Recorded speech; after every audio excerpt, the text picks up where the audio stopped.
The night my husband told me I was nothing without him. I was standing barefoot on cold tile, holding a grocery bag that had split open in my hand. A carton of eggs hit the floor first, then a jar of pasta sauce.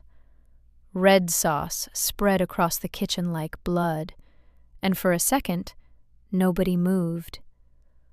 My husband, Derek, looked down at the mess, then at me, and let out this slow, annoyed sigh, like I was one more burden he had to carry. "Jesus, Claire," he muttered. "Can you do anything right?" Our daughter, Sadie, was in the living room coloring. She was only 6, but she had already learned how to go very quiet when her father used that tone. I dropped to my knees and started picking glass out of the sauce with shaking fingers. I remember thinking, not for the first time, that I was more afraid of his disappointment than the cut blooming across my palm. Then he laughed. Not loud, not dramatic, just that mean little laugh people use when they know exactly where to stab. "You are so lucky you have me," he said. "You'd be nothing without me." I froze. I wish I could say I stood up right then. I wish I could say I threw the broken jar in the trash, looked him in the eye, and finally told him what I thought of him. But that is not what happened. What happened was, I kept kneeling on that floor, sauce soaking into my jeans, while my husband stepped over the mess and went upstairs like he'd said something completely normal, like it was true. And for a few seconds, I almost believed him. That was the terrifying part, because if a stranger had said it, I would have laughed in his face. But when you live with someone long enough, when they chip away at you piece by piece, they do not need to scream. They just repeat the same lie until it starts sounding like your own voice. Nothing without him. I cleaned the floor. I washed the cut on my hand.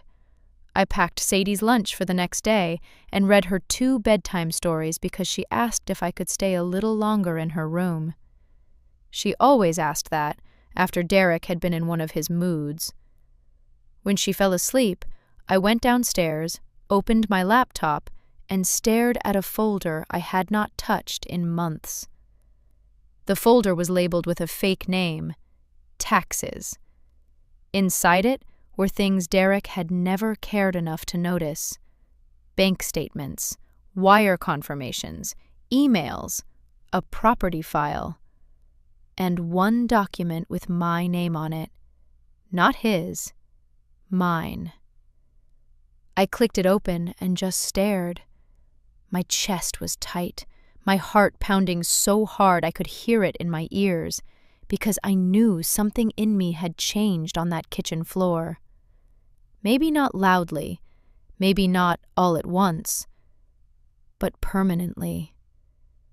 Derek thought I was weak because I did not fight the way he did. He thought silence meant surrender.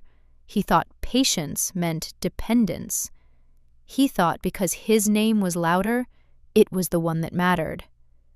He had no idea what I had been doing behind his back for the last 11 months. No idea that every time he mocked my freelance design work as cute little side money, I had been quietly moving part of it into a separate account. No idea that when he bragged to people about our house, I had already started planning for the day it would never be his again. No idea that the woman he called helpless had been building an exit so carefully, so patiently, that by the time he saw it, the lock would already be changed. I should have felt guilty. Instead, for the first time in years, I felt calm. Not happy, not safe, just clear. I closed the laptop when I heard the floorboards creak upstairs. Derek was coming back down. I wiped my face fast, even though I had not realized I was crying, and by the time he reached the bottom step, I was sitting at the table pretending to look at the grocery receipt. He leaned against the doorway and gave me that smug, tired look he always wore after saying something cruel. "You okay?" he asked, like he had not done anything, like I was the unstable one. I looked up at him and smiled, a small smile, soft enough not to alarm him. "Yeah," I said, "I'm fine." And that was the moment everything truly began, because that was the first lie I told him, right before I started taking my life back. But what Derek did not know yet was this: I was not just planning to leave him. I was planning to leave him standing outside the very house he thought he controlled. And 3 days later, I found out something that made what he said in that kitchen feel even worse. 3 days after Derek told me I was nothing without him, I heard something I was never supposed to hear. It was a Thursday afternoon. I had come home early from picking Sadie up from school because she wasn't feeling well. She had fallen asleep on the couch with a blanket and one of her stuffed rabbits tucked under her arm. Derek didn't know we were home. I was in the kitchen making tea when I heard his voice coming from the office. At first, I thought he was on a work call. Derek worked in sales, and he was always pacing around the house, talking loudly about closing deals and big opportunities. But this voice was different. Lower, casual, friendly in a way he never was with me. I wasn't trying to listen, but then I heard him say something that made my stomach drop. "Yeah, man, she still thinks the house is basically mine." I froze. There was a pause, then he laughed. No. Claire doesn't ask questions about that stuff. She wouldn't even understand half the paperwork." My hand tightened around the mug. I moved slowly toward the hallway, my heart beating so loudly I was sure he could hear it through the wall. "Exactly," Derek continued. "Once we refinance next year, I'll probably pull some equity out, maybe buy that boat I told you about." Boat? The house wasn't even fully paid off yet. "And if things ever go south," he added, lowering his voice slightly, "she'd never be able to afford it on her own anyway." There it was again, that assumption, that quiet certainty that I was incapable.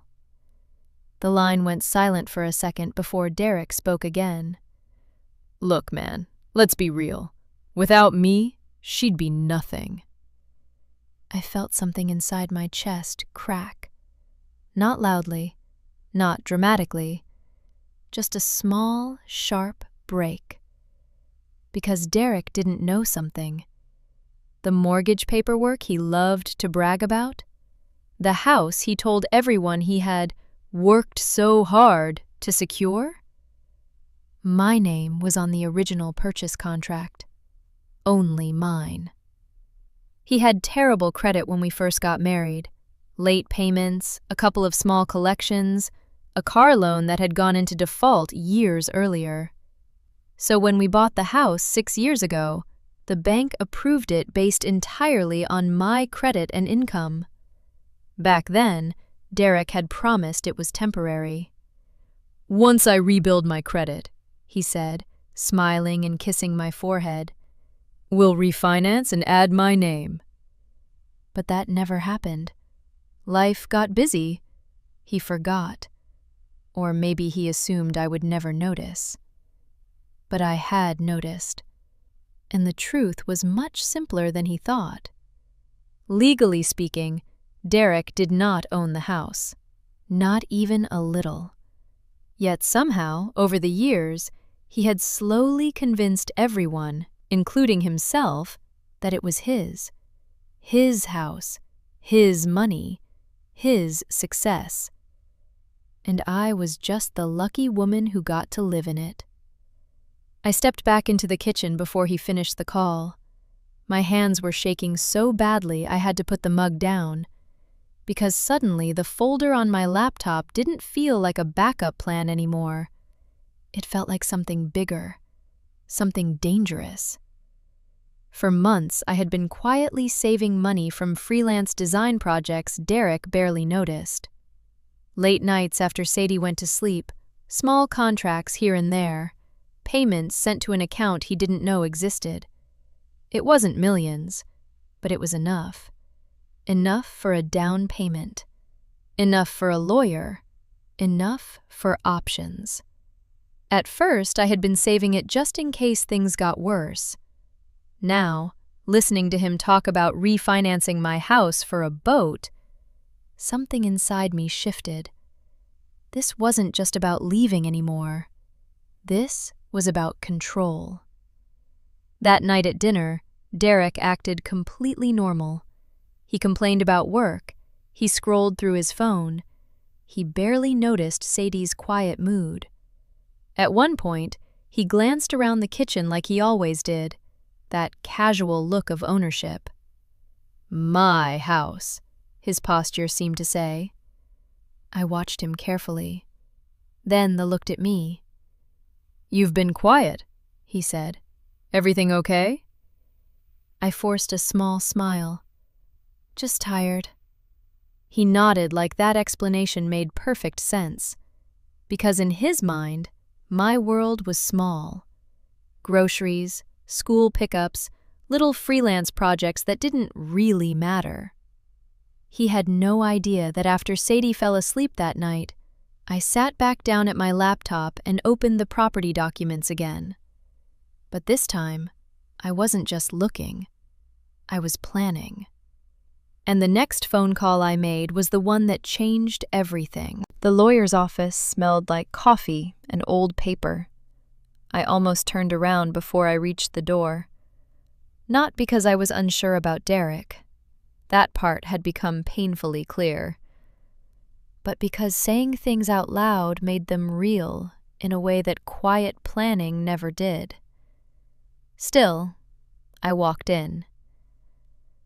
The woman behind the desk introduced herself as Marissa. She looked like someone who had seen every version of a marriage falling apart and had long since stopped being shocked by any of them. I handed her the documents with slightly trembling fingers. The original purchase agreement, the mortgage file, the title. She flipped through the pages slowly, scanning each one. Then, she looked up at me. "Your husband's name isn't on any of this." "No," I said quietly. "And it never has been?" I shook my head. Marissa leaned back in her chair. "Well," she said calmly, "that simplifies things." For the first time in weeks, I exhaled. She explained the legal side carefully. Because the house had been purchased under my credit and my name alone, Derek technically had no ownership claim unless he could prove significant financial contribution. And judging by the bank statements I had quietly gathered, he couldn't. For years, Derek had insisted on handling the big financial decisions, but the truth was messy. His income came and went. Commission checks, bad investments, a failed attempt at starting an online business that drained $10,000 in 6 months.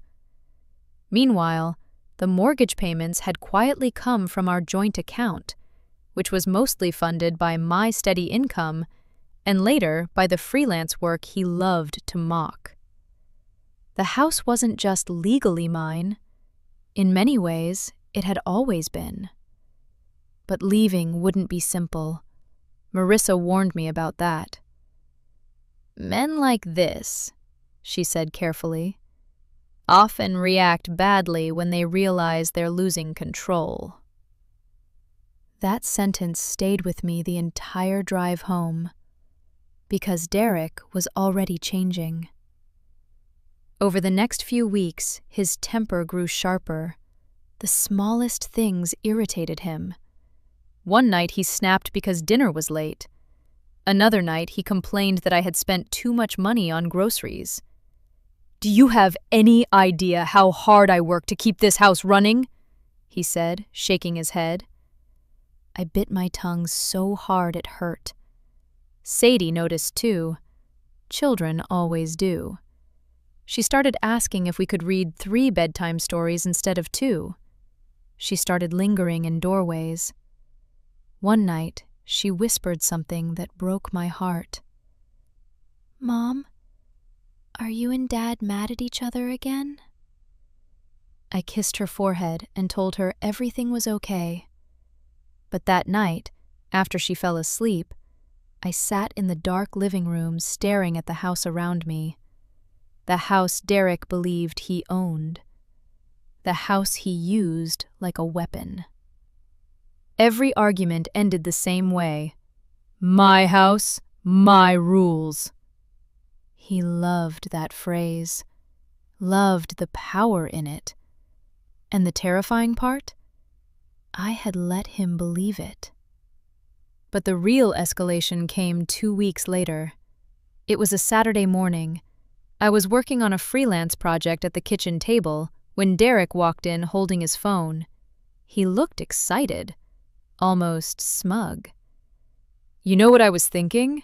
he said. I didn't look up right away. "What?" "We should refinance the house next year." My fingers froze on the keyboard. He kept talking. "Interest rates might drop again. We could pull some cash out." I slowly closed the laptop. "How much cash?" He shrugged. "Maybe 100 grand, maybe more." $100,000 from a house that legally wasn't even his. "And what would we use that money for?" I asked. He grinned. "That boat I told you about."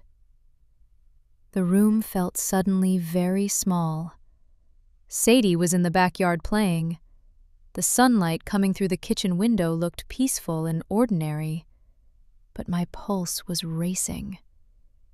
Because Derek had already spent money we didn't have before. And if he somehow pushed through refinancing paperwork, things could get complicated. Very complicated. He leaned casually against the counter, completely confident. "Don't worry," he said. "I'll handle the paperwork." Handle the paperwork. My house, my credit, my future. All of it sitting in his mind like something he had already decided. I forced a neutral expression. "Okay," I said softly. And Derek smiled like the conversation was finished, like the decision had already been made.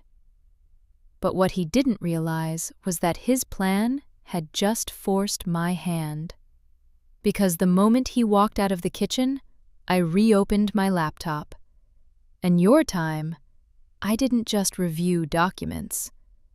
I started the process that would make sure Derek never touched the equity in that house. Not now, not next year, not ever. And what I did next would make the final moment hit him even harder than I had imagined. 2 weeks after Derek told me he planned to refinance the house, I filed the paperwork that would make sure he never could. Quietly, carefully, without him noticing a single thing.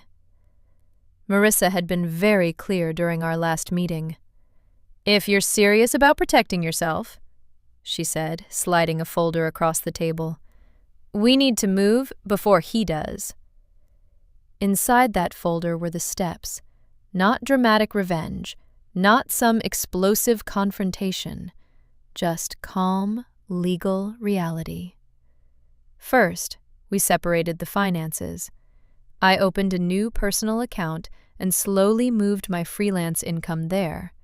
Nothing large enough to raise suspicion, just small transfers over several weeks. Then came the real protection.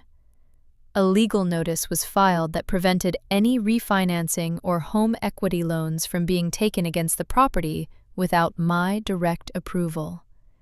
Since my name was the only one on the title, the bank accepted it immediately. Derek would never know unless he tried. And that was exactly the point. The final step was the hardest one: filing for divorce. I didn't do it out of anger. I didn't do it in some emotional storm. I did it on a quiet Tuesday morning after dropping Sadie off at school. When the paperwork was submitted, I sat in the car for almost 10 minutes staring at the steering wheel.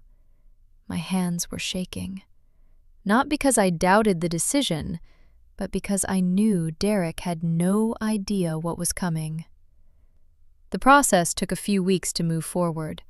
During that time, Derek continued exactly as he always had: confident, dismissive, certain that he controlled everything. One night he even joked about the future.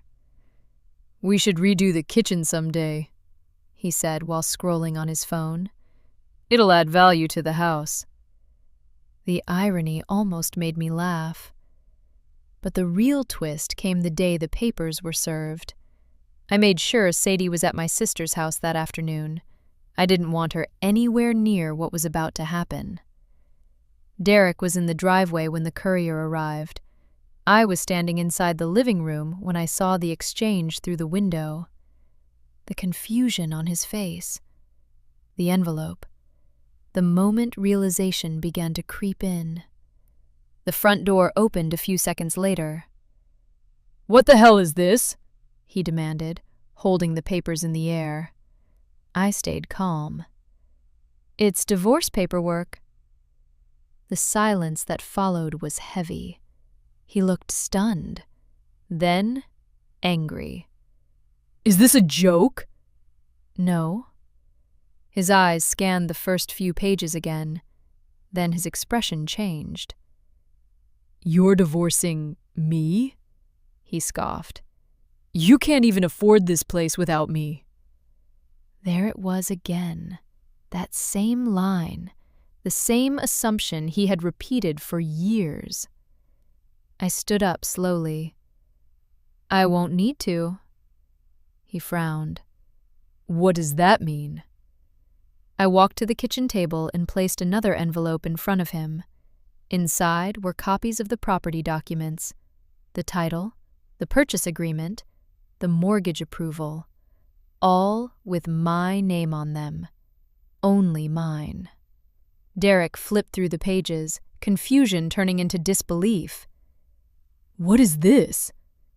"It means," I said quietly, "the house isn't yours." His eyes snapped up.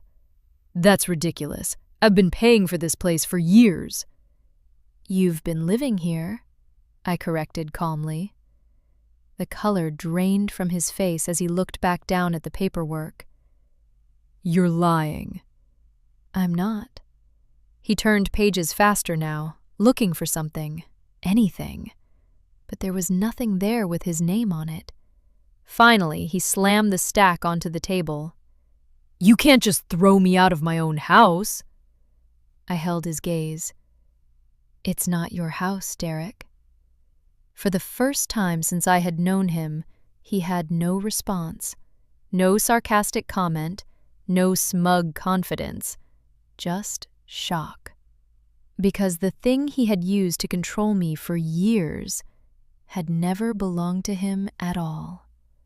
And the final blow hadn't even landed yet, because the divorce papers included one detail Derek hadn't noticed. One detail that would make his next move impossible. And he was about to find out the hard way. Derek sat at the kitchen table, staring at the papers like they were written in another language. His eyes kept jumping between the title documents and the divorce filing, waiting for something to appear. Some mistake, some loophole, something that would give him the upper hand again. But there wasn't one. "You're bluffing," he finally said, though his voice sounded weaker now. "This has to be some legal trick." I shook my head. "It's not." He ran his hands through his hair, pacing the kitchen like a caged animal. "This is insane," he muttered. "I've lived here for 6 years." "Yes." "I've paid bills." "Yes." "I've fixed things in this house." "Yes." He turned to me, frustration boiling over. "So how the hell is it not mine?" I didn't raise my voice. I didn't need to. "Because your name was never on it."